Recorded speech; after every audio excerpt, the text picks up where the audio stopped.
Hello, third grade. Happy Thursday. So it's time for our Wonder Reading of the Week.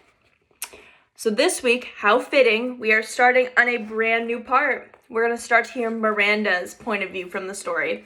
I'm super excited to hear that. If we remember, Miranda was Via's friend in high school, and they're kind of having trouble with their friendship. So I think it'll be very interesting to hear kind of a background into her mind and what was going on with her. So let's get right into it this week.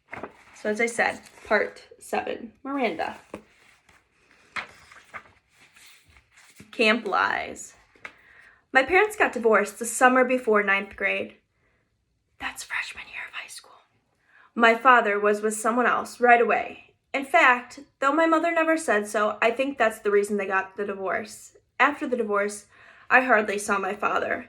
My mother acted stranger than ever. It's not that she was unstable or anything, just distant. Remote. My mother is the kind of person who has a happy face for the rest of the world, but not a lot left over for me. She never talked much about me, not about her feelings, not about her life. I don't know much about what she was like at my age. Don't know the things she liked or the things she didn't like. The few times she mentioned her own parents, whom I've never met, it was mostly about how she wanted to get as far away as she could once she's grown up. She never told me why. I asked a few times, but she would just pretend she hadn't heard me. I didn't want to go to camp that summer. I wanted to stay with her to help her get through the divorce, but she insisted I go away. I figured she wanted the alone time, so I gave it to her. Camp was awful, though. I hated it. I thought it would be better being a junior counselor, but it wasn't. No one I knew from the previous year had come back, so I didn't know anyone, not a single person. I'm not even sure why, but I started playing this little make-believe game with the girls in the camp. They'd ask me stuff about myself, and I'd make things up. My parents are in Europe, I told them. I live in a huge townhouse in the nicest street in North River Heights. I have a dog named Daisy. Then, one day, I blurted out that I had a little brother who was deformed. I have absolutely no idea why I said this. It just seemed like an interesting thing to say. And, of course, the reaction I got from the little girls in the bungalow was dramatic. Really? I'm so sorry. That must be tough, etc., etc. I regretted saying this the moment it escaped from my lips, of course. I felt like such a fake. If Via ever found out, I thought she'd think I was such a weirdo, and I felt like a weirdo too. But I have to admit, there was a part of me that felt a little entitled to this lie. I've known Augie since I was 6 years old. I've watched him grow up. I've watched all 6 episodes of Star Wars from his couch, so I could talk to him about aliens, bounty hunters, and all that. I'm not the one that gave him the astronaut hat, but I would play with him in it for years. I mean, I've kind of earned the right to think of him as my brother. And the strangest thing is that all these lies I told, these fictions, did wonders for my popularity. The other junior counselors heard it from the campers, and they were all over it. Never in my life had I been considered a popular girl. But that summer in camp, for whatever reason, I was the girl everybody wanted to hang out with. Even the girls in Bungalow 32 were totally into me. These were the girls at the top of the food chain. They said they liked my hair, though they had changed it. They said they liked the way I did my makeup, though they had changed that too. They showed me how to turn my t-shirt into a halter top. We snuck out late at night and took the path through the woods to the boys' camp, and we hung out with boys. When I got home from camp, I called Ella right away to make plans with her. I don't know why I didn't call Via. I guess I just didn't feel like talking about stuff with her. She would have asked me about my parents, about camp. Ella never really asked me about things. She was an easier friend to have that way. She wasn't serious like Via. She was fun. She thought it was cool when I dyed my hair pink. She wanted to hear all about the trips through the late night camp. School. I hardly saw Via at school this year, and when I did, it felt awkward. It felt like she was judging me. I knew she didn't like my new look. I knew she didn't like my group of friends. I didn't like hers much either. We never actually argued, we just drifted away. Ella and I badmouthed her to each other. She's such a mean girl. She does this, she does that. We knew we were being mean, but it was easier to ice her out if we pretended that she had done something to us. The truth is, she hadn't changed at all. We had.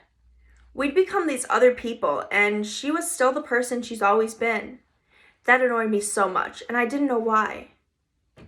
Once in a while, I'd look to see where she was sitting in the lunchroom, or check the elective lists to see what she'd signed up for. But except for a few nods in the hallway or an occasional hello, we never really spoke to each other. I noticed this boy, Justin, about halfway through the school year. I hadn't noticed him at all before then.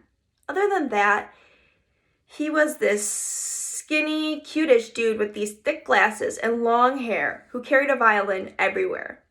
Then, one day, I saw him in front of the school with his arms around Via. "So, Via has a boyfriend?" I said to Ella, kind of mocking. I don't know why it surprised me that she had a boyfriend. Out of the three of us, she was totally the prettiest. Blue eyes and long, dark, wavy hair, but she had just never acted like she was interested in boys. She had acted like she was too smart for that kind of stuff. I had a boyfriend too, a guy named Zach. When I told him I was choosing the theater elective, he shook his head and said, "Careful you don't turn into one of those drama geeks." Not the most sympathetic dude in the world, but very cute. Very high up on the totem pole of popularity, a varsity jock. I wasn't planning on taking theater at first. Then I saw Via's name on the sign-up sheet and just wrote my name down on the list. I don't even know why. We managed to avoid one another through most of the semester. Like we didn't even know each other. Then one day I got to theater class a little early and Davenport asked me to run off additional copies of the play he was planning on us doing for the spring production, The Elephant Man. I'd heard about it, but I didn't really know what it was about, so I started skimming through the pages while I was waiting for the Xerox machine. It was about a man who lived more than 100 years ago, named John Merrick, who was terribly deformed. "We can't do this play, Mr. D." I told him when I got back to class, and I told him why. My little brother has a birth defect, and he has a deformed face, and this play would just hit too close to home for him. He seemed annoyed and a little unsympathetic, but I kind of said that my parents would have a real issue with the school doing this play. So anyways, he ended up switching it to our town. I think I went for the role of Emily Gibbs because I knew Via was going to go for it too. It never occurred to me that I'd beat her for the role. What I miss most. One of the things I miss the most about Via's friendship is her family. I loved her mom and dad. They were always so welcoming and nice to me. I knew they loved their kids more than anything. I always felt safe around them. Safer than anywhere else in the world. How pathetic that I felt safer in someone else's house than in my own, right? And of course, I loved Augie. I was never afraid of him, even when I was little. I had friends that couldn't believe I'd ever go over to Via's house. His face creeps me out. They'd say, "You're stupid." I'd tell them, "Augie's face isn't so bad once you get used to it." I'd called Via's house once just to say hello to Augie. Maybe a part of me was hoping that Via would answer the phone. I don't know. "Hey, Major Tom," I said. This was my nickname for him. "Miranda!" He sounded so happy. His voice automatically took me by kind of a surprise. "I'm going to regular school now," he told me excitedly. "Really? Wow," I said. I was totally shocked. I guess I never thought he'd go to regular school. His parents had always been very protective of him. I guess I thought he'd always be that little kid in the astronaut helmet. Talking to him, I could tell he had no idea that Via and I weren't close anymore. "It's different in high school," I explained to him. "You end up hanging out with loads of different people."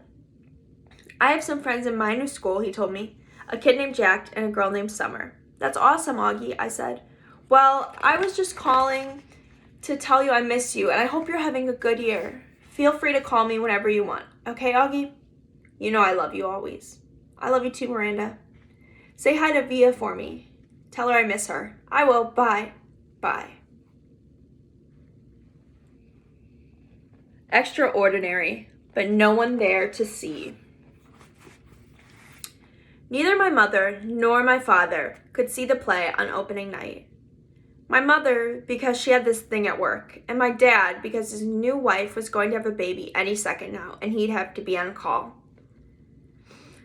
Zach couldn't come to opening night either. He had a volleyball game against a collegiate team he could not miss. In fact, he wanted me to miss opening night so I could come cheer him on. My friends all went to the game, of course, because their boyfriends were playing. Even Ella didn't come. Given a choice, she'd choose the crowd. So, on opening night, no one that was remotely close to me was even there. And the thing is, I realized in my third or fourth rehearsal that I was good at this acting thing. I felt the part. I understood the words I spoke. I could read the lines as if they were coming from my brain and my heart. And on opening night, I can honestly say I knew I was going to be more than good. I was going to be great. I was going to be extraordinary. But there would be no one there to see me. We were all backstage, nervously running through the lines in our head. I peeked through the curtain at the people talking in their seats in the auditorium. That's when I saw Augie walking down the aisle with Isabella and Nate. They took the 3 seats in the 5th row near the middle. Augie was wearing a bow tie, looking around excitedly. He had grown a bit since I'd last seen him almost a year ago. His hair was shorter, and he was wearing some kind of aid now. His face had changed a little bit too. Davenport was running through some last-minute changes with the set decorator. I saw Justin pacing stage left, mumbling his lines nervously. "Mr. Davenport," I said, surprising myself as I spoke, "I'm sorry, but I can't go on tonight." "What?" he said. "I'm sorry. Are you kidding me?" I muttered and I looked down. "I don't feel well. I'm sorry. I think I'm going to throw up." That was a complete lie. "It's just last-minute jitters. No, I can't do it. I'm telling you." Davenport looked furious. "Miranda, this is outrageous. I'm sorry." Davenport took a deep breath, like he was trying to restrain himself. To be truthful, I thought he looked like he was going to explode. His forehead turned bright pink. "Miranda, this is absolutely unacceptable. Now go take a few breaths and..." "I'm not going on," I said loudly, and tears started running down my face, fairly easily. "Fine," he screamed, not looking at me. Then he turned to a kid named David, who was a set decorator. "Go find Olivia in the lighting booth. Tell her she's filling in for Miranda tonight." "What?" said David, who wasn't too swift. "Go!" shouted Davenport in his face. Now the other kids had caught on to what was happening and started gathering around. "What's going on?" said Justin. "Last-minute change of plans," said Davenport. "Miranda does not feel well." I feel sick," I said, trying to sound sick too. "So why are you still here?" Davenport said to me angrily. "Stop talking. Take off your costume and give it a go and give it to Olivia, okay? Come on, everybody, let's go, let's go, let's go." I ran backstage to the dressing room as quickly as I could and started peeling off my costume. 2 seconds later, there was a knock on the door, and Via had opened the door. "What's going on?" she said. "Hurry up, put it on," I answered, handing her the dress. "You're sick?" "Yeah, hurry up." Via, looking stunned, took off her t-shirt and jeans and pulled the long dress over her head. I pulled it down for her and then zipped it up her back. Luckily, Emily Webb didn't go until 10 minutes into the play, so the girl handling hair and makeup had time to do Via's hair up in the twist and do the makeup job. I've never seen Via with a lot of makeup on. She looked like a model. "I'm not even sure I'll remember the lines," Via said, looking at herself in the mirror. "Your lines." "You'll do great," I said. She looked at me in the mirror. "Why are you doing this, Miranda?" "Olivia!" It was Davenport, shouting from the door. "You're on in 2 minutes. It's now or never." Via followed him out the door, so I never got a chance to answer a question. I don't know what I would have said anyways. I wasn't sure what the answer was. The performance. I watched the rest of the play from the wings of offstage next to Davenport. Justin was amazing. And Via, in that heartbreaking last scene, was awesome. There was this one line, she floated a bit, but Justin covered up for her. And no one in the audience even noticed. I heard Davenport muttering under his breath, "Good, good, good." He was more nervous than all the students put together. The actors, the set decorators, the lighting team, the guy handling the curtains. Davenport was a wreck, frankly. The only time I felt any regret, if you could even call it that, was at the end of the play when everyone went out for their curtain calls. Via and Justin were the last actors walking on stage, and the audience rose up to their feet when they took a bow. That, I admit, was a bit bittersweet for me.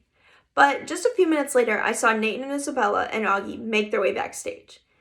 And they all seemed so happy. Everyone was congratulating the actors and patting them on the back. It was crazy backstage, the theater mayhem, where sweaty actors stand euphoric while people come up to them, worshiping them for a few seconds. In that crush of people, I noticed Augie looking kind of lost. I cut into the crowd and came up behind him. "Hey," I said, "Major Tom." After the show. I can't say why I was so happy to see Augie again after so long, or how good it felt when he hugged me. "I can't believe how big you've gotten," I said to him. "I thought you were going to be in the play," he said. "I wasn't up to it," I said, "but Via did great, don't you think?" He nodded. 2 seconds later, Isabella found us. "Miranda," she said happily, giving me a kiss on the cheek. And then to Augie, "Don't ever disappear like that again." "You're the one who disappeared," Augie answered back. "How are you feeling?" Isabella said to me. "Via told us that you got sick." "Much better," I answered. "Is your mom here?" "No, she had work stuff, so it's actually not a big deal for me," I said truthfully. "We have 2 more shows anyways. I thought it would be good that Emily did Via tonight instead." Nick came over, and we basically had the same exact conversation.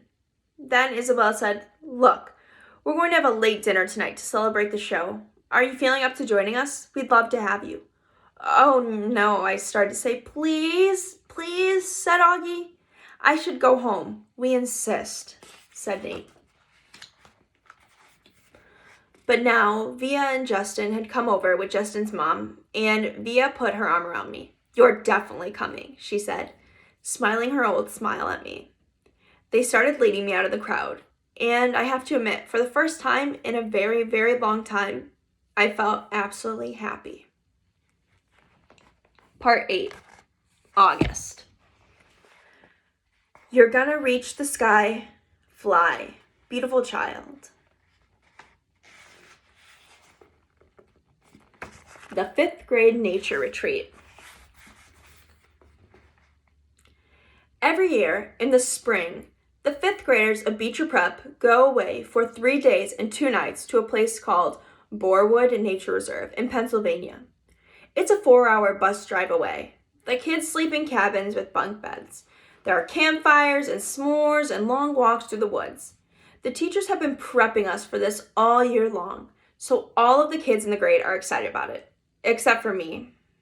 And it's not even that I'm not excited, because I kind of am. It's just, I've never slept away from home before, and I'm kind of nervous. Most kids have had sleepovers by the time they're my age. A lot of kids have gone to sleepaway camps or stayed with their grandparents or whatever. Not me. Not unless you could include hospital stays. But Mom and Dad said they'd always stayed overnight when they were my age. But I've never even slept over at Tata or Papa's house, or Aunt Kate's or Uncle Poe's house. When I was really little, that was mainly because there were too many medical issues, like my trach tube needed to be cleaned every hour, or my feeding tube problems if it got detached. But when I got bigger, I just never felt like sleeping anywhere. There was this one time when I had a half sleepover at Christopher's house. We were about 8, and we were still best friends. Our families had gone to visit at his house, and me and Christopher were having such a great time playing Lego Star Wars that I didn't want to leave when it was time to go. We were like, "Please, please, please, can we have a sleepover?" So our parents said yes, and Mom and Dad and Via drove home, and me and Christopher stayed up till midnight playing until Lisa, his mom, said, Okay, guys, it's time to go to bed. Well, that's when I kind of panicked a bit. Lisa tried to help me go to sleep, but I just started crying that I wanted to go home. So at 1 a.m., Lisa called mom and dad drove all the way back out to Bridgeport to pick me up. We didn't get home until 3 a.m. So my one and only sleepover up until now was pretty much a disaster, which is why I was a little bit nervous about the nature retreat. On the other hand, I'm really excited.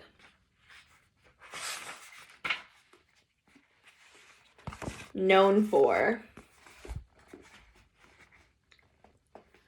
I asked mom to buy me a new rolling duffel bag because my old one had Star Wars stuff on it.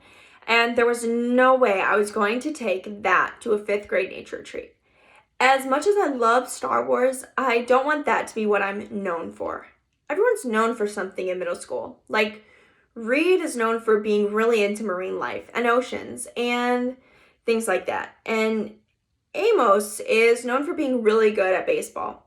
And Charlotte is known for having been in a TV commercial when she was 6. And Zima is known for being really smart. My point is that in middle school, you kind of get known for what you're into. And if you don't be careful about stuff like that, it's not a good sign. Like Max G and Max W will never live down their Dungeons and Dragons obsession. So I was actually trying to ease out of the whole Star Wars thing a bit. I mean, it'll always be special to me, like it is with the doctor who put my hearing aids in. And it's just not the thing I want to be known for in middle school.